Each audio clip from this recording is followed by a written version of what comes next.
Diamond হারবারের গণ্ডি ছাড়িয়ে এবার সেবাশ্রয় নন্দীগ্রামেও। নন্দীগ্রাম 1 এবং 2 নম্বরে সেবাশ্রয়ের এই শিবির হচ্ছে। 15 থেকে 30শে জানুয়ারি এই সেবাশ্রয়ের শিবির হচ্ছে। আমরা দেখতে পাচ্ছি যে নন্দীগ্রাম 1-এ আমরা এই মুহূর্তে রয়েছি, সেখানে রেজিস্ট্রেশন করছেন সবাই এবং রেজিস্ট্রেশন করার পাশাপাশি এখানে জেনারেল মেডিসিন যেরকমভাবে রয়েছে সেরকমভাবেই পেডিয়াট্রিক্স রয়েছে, এছাড়াও গাইনোকোলজির বিভাগ রয়েছে, তার পাশাপাশি আরও বিভিন্ন বিভাগ এখানে রয়েছে। এখানে কার্ডিওলজি রয়েছে এবং বহু মানুষ এখানে ভিড় করেছেন এই সেবাশ্রয়ের সুযোগ নেওয়ার জন্য। যেটা অভিষেক বন্দ্যোপাধ্যায় ইতিমধ্যেই সমাজ মাধ্যমে জানিয়েছেন যে সেবাশ্রয় ডায়মন্ড হারবারের গণ্ডি ছাড়িয়ে এবার অন্য জায়গাতে এবং সেই অনুযায়ী নন্দীগ্রামেতেও হচ্ছে। তবে এর একটা রাজনৈতিক তাৎপর্যও আছে, যেহেতু এই নন্দীগ্রামে আমরা জানি যে বিধানসভা নির্বাচনে শুভেন্দু অধিকারী জিতেছেন এবং তারপরে বিধানসভা নির্বাচনের আগে যেটা দেখা যাচ্ছে যে সেবাশ্রয় অভিষেক বন্দ্যোপাধ্যায় করছেন সেই শুভেন্দু অধিকারীর নন্দীগ্রামেতেই।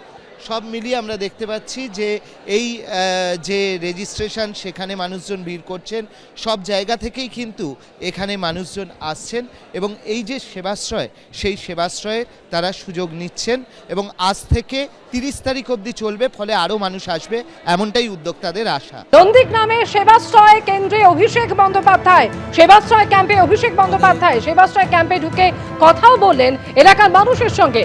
অভিষেক বন্দ্যোপাধ্যায়ের উদ্যোগে আজ থেকেই নন্দীগ্রামে শুরু হলো স্বাস্থ্য পরিষেবা শিবির। নন্দীগ্রামের 2টি ব্লকে সেবাশ্রয় ক্যাম্পের উদ্বোধন করেন শহীদ পরিবারের সদস্যরা, যা চলবে 31 তারিখ পর্যন্ত। উদ্বোধনের পর ক্যাম্পগুলি ঘুরে দেখলেন অভিষেক বন্দ্যোপাধ্যায়। দেখুন, আমরা ক্যাম্প শুরু হওয়ার কথা ছিল সকাল 9টায়। শহীদ পরিবার ক্যাম্প উদ্বোধন করেছেন। উদ্বোধনী অনুষ্ঠান করে আমরা 11:45 থেকে করেছি, 11টা থেকে রেজিস্ট্রেশন শুরু হয়েছে। এখনও অবধি প্রায় 600-র উপরে মানুষ যারা রেজিস্ট্রেশন কমপ্লিট করে ফেলেছে, তো আরও মানুষ আসছে। তো আমরা আশাবাদী নন্দীগ্রাম 1 নম্বর এবং 2 নম্বর ব্লকে নন্দীগ্রামের বহু মানুষ, কয়েক হাজার মানুষ নন্দীগ্রামের মানুষ যারা এই চিকিৎসা পরিষেবার সুযোগ পাবে। সমস্যা কোলেস্ট্রল আর থাইরয়েড আর সুগার। আমার বাড়ি জেলামারায় নন্দীগ্রাম থানা। তো এখানে মানে সেবাশ্রয় হচ্ছে, আগে তো কোনোদিন সেবাশ্রয় হয়নি তো এরকম? না না না, ভালো।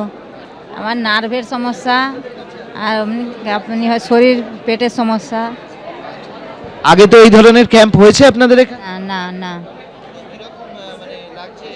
ভালো লাগছে। আগে তো এরকম ক্যাম্প হয়েছে না, ভালো লাগছে। কোনো সিদ্ধাটা দেখাতে এসেছি, সিদ্ধাটা ভেঙে দিয়েছে, অপারেশন হয়েছে তো সমস্যা হচ্ছে এখনো। কোনো ওই বিজেপি পার্টির দল ভেঙে দিয়েছে, মেরে ভেঙে দিয়েছে। হ্যাঁ, এবিপি আনন্দ, এগিয়ে থাকে, এগিয়ে রাখে।